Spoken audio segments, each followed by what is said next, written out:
செய்து ஹெல்மெட் போட்டு கார்ல அனுப்புங்க. ஏன்னா ஒரு அடி ஓடியே இப்படி கேக்குறாருடா. நான் நினைக்கிறேன் கவர்மெண்ட் டேமேஜ் ஆயிடும்.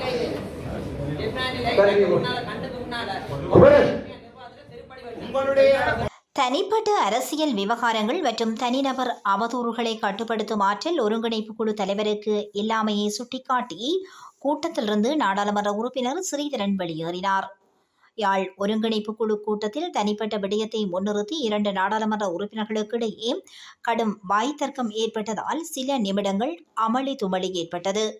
வலி வடக்கில் முன்னெடுக்கப்படும் மின் இணைப்பு விடயம் தொடர்பில் விவாதம் முன்வைக்கப்பட்ட போது ஆளும் தரப்பு நாடாளுமன்ற உறுப்பினர்களான இளங்குமரன் மற்றும் நாடாளுமன்ற உறுப்பினர் அர்ச்சுனா இடையே ஏற்பட்ட வாக்குவாதம் அவர்களது தனிப்பட்ட விடயங்களை முன்னிறுத்தியதாக மாறியது. குறிப்பாக 2 நாடாளுமன்ற உறுப்பினர்களும் மற்றவரது காதல் விடயங்கள், மோசடி மற்றும் பெண்களை ஏமாற்றிய கட்சிகள், நிதி மோசடிகள் உள்ளிட்ட பல விடயங்களை முன்னிறுத்தி நூற்றுக்கணக்கான அதிகாரிகள் முன்னிலையில் குடும்ப சண்டையிட்டனர். இந்நிலையில் குறித்த விவாதத்தை இடைநிறுத்துமாறு நாடாளுமன்ற உறுப்பினர் ஸ்ரீதரன் ஒருங்கிணைப்பு குழு தலைவரிடம் வலியுறுத்தினார். ஆனால் ஒருங்கிணைப்பு குழு தலைவர் குறித்த இருவரையும் கட்டுப்படுத்த முடியாது ஆளுமையற்றவராக காணப்பட்டார். ஒருங்கிணைப்பு குழு தலைவரின் ஆளுமையற்ற நிலைமையை அவதானித்த நாடாளுமன்ற உறுப்பினர் ஸ்ரீதரன் கூட்டத்தை விட்டு வெளியேறி சென்றிருந்தமை குறிப்பிடத்தக்கதாகும்.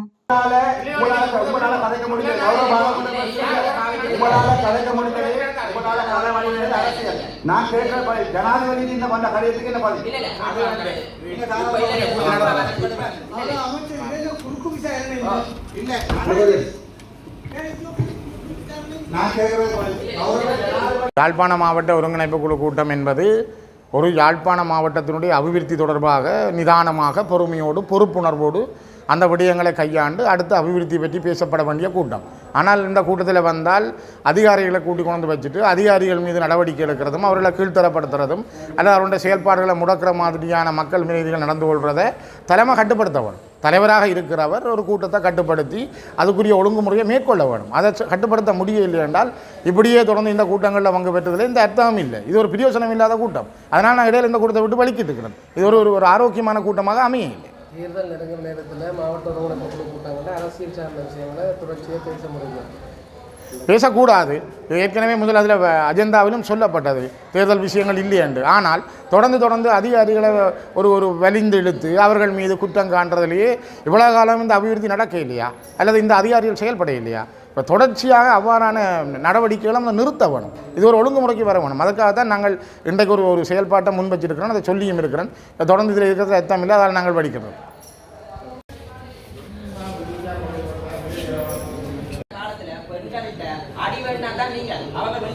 என்னுடைய இளங்குமரன் எம்பி என்பது ஆக்சிடென்ட்க்கு பிறகு மனநோய் நான் சொல்லக்கூடாது வைத்தியரா ஆக்சிடென்ட்க்கு பிறகு இலங்கையில சனத்தொகை 2 அதுல வீடியோ வந்துருக்கு. என்னன்னா தனிப்பட்ட வீடியோ ஐயா பாராளுமன்ற அமைச்சர் நான் கேட்கிறது நான் மக்களுடைய பிரச்சனை கலைக்கவில்லை. என்னுடைய இளங்குமரனுக்கு இதை கலைக்கிறதா இருந்தால் நான் மக்களுடைய பிரச்சனை மட்டும்தான் கலைக்கிறேன்.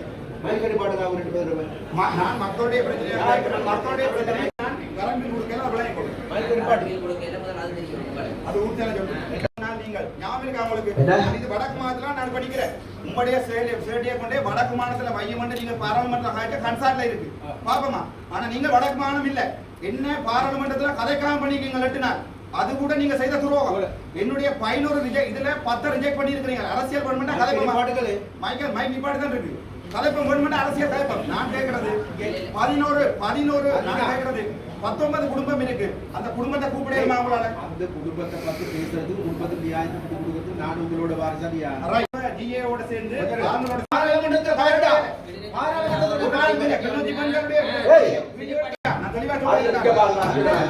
அந்த நாளை எது பாராளுமன்ற சாயனம் அது சம்பந்தமான அந்த டியூட்டி எடுத்து பாருங்க. ஒரு பொம்பளை பிள்ளை ஒரு குழந்தை பிள்ளை அந்த வீடியோ பாக்கறேன். உங்களுக்கு தங்கச்சி இல்லனா உங்களுக்கு பத்தி நான் யோசிக்கிறேன். எதிர்பார்த்து குமரே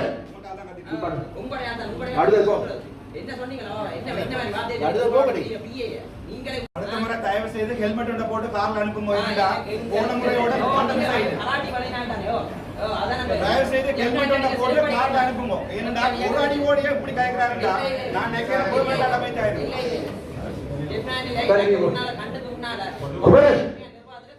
உங்களுடைய ஒரு எம்பிக்கு பொதுமக்கள் பிரச்சனை கதை கேட்கல அதை கதைக்க தெரியாம முக்குத்தனமா கதைக்கிற ஒரு எம்பி தான் உங்களுடைய ஏன்னா ஐயா நான் கதைக்கிறது மக்களுடைய பிரச்சனை தனிப்பட்ட பிரச்சனை கதைக்கிறானே உங்களுடைய எம்பி கதைக்கிற நான் எப்பயாவது உங்களோட எம்பியை பற்றி தனிப்பட்ட ரீதியில கதைச்சினானா ஆனா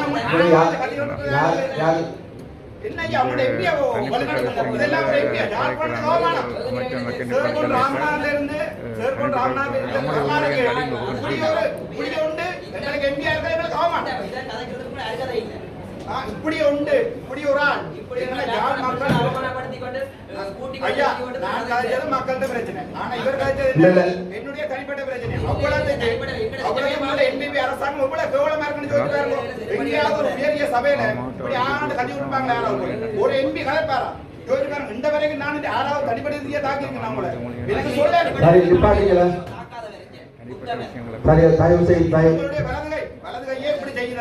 தயவு செய்து நான் சொல்றேன் இப்படியான ஒரு சபையில நாங்கள் மக்களின் வருகையை பார்த்துருக்கிறார்கள் மக்களை தீர்மானம் நிறைவேற்ற வேண்டும் ஆனால் அரசியல் கலைக்கிறது வேறு பாராளுமன்றம் வேறு இங்கே கலைக்கிறது வேறு இனிமே தயவு செய்து கலைக்காடி